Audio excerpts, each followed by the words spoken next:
കണ്ടറിയാത്തവൻ കൊണ്ടറിയുമെന്നാണ് പഴമക്കാർ പറയുന്നത്.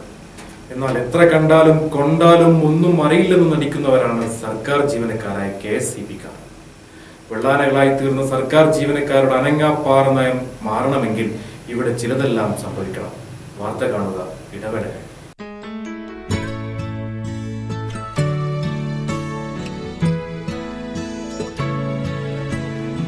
സീമ സിൽക്സ്, ചന്തപ്പടി, പൊന്നാനി. ഒരു ട്രാൻസ്ഫോമറും കുറേയേറെ പരാതികളുമാണ് വാർത്തയ്ക്ക് ആധാരം. പൊന്നാനി MES കോളേജ് ഗ്രൗണ്ടിനടുത്ത് റോഡിലേക്ക് ചാടി നിൽക്കുന്ന ട്രാൻസ്ഫോമറും വൈദ്യുത പോസ്റ്റുകളും മാറ്റി സ്ഥാപിക്കണമെന്നതായിരുന്നു നാട്ടുകാരുടെ പരാതി. പരാതിക്കെട്ടുകളുമായി ഇവർ കയറിയിറങ്ങിയ ഓഫീസുകൾ പലതാണ്. ഒടുവിൽ വകുപ്പ് മന്ത്രിയുടെ ഓഫീസിലും പരാതിയെത്തി. എന്തായാലും അപകട ഭീഷണിയുള്ളതാണ്. അവിടെ ബസ് സ്റ്റോപ്പ്, ഈ ഹിന്ദർവള്ളി റോട്ടിൽ നിന്ന് വരുന്ന വാഹനങ്ങളും ഒക്കെ ട്രാൻസ്പോർട്ട് തടസ്സമായിരുന്നു. എന്തായാലും മാറ്റേണ്ടതാണ്. ട്രാൻസ്ഫോമറിൽ തട്ടി അപകടത്തിൽപ്പെട്ട യാത്രക്കാരുടെ കണക്ക് കണ്ട് ഞെട്ടിയതുകൊണ്ടാകാം മന്ത്രിയുടെ ഓഫീസ് അടിയന്തരമായ വിഷയത്തിൽ ഇടപെട്ടത്.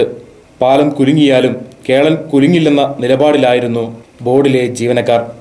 പരാതികൾ അന്വേഷിക്കാനെത്തിയ ഉദ്യോഗസ്ഥർ വകുപ്പ് മന്ത്രിക്ക് നൽകിയ മറുപടി തീർത്തും വിചിത്രമായിരുന്നു.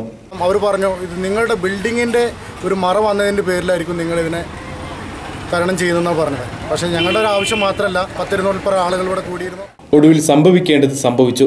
ട്രാൻസ്ഫോമറും കമ്പിവേലികളും തകർത്ത് മറ്റൊരു ചരക്ക് ലോറി അപകടത്തിൽപ്പെട്ടതോടെയാണ് വെളിച്ചം നൽകുന്നവന്റെ തലച്ചോറിനകത്ത് വെട്ടം വീണത്.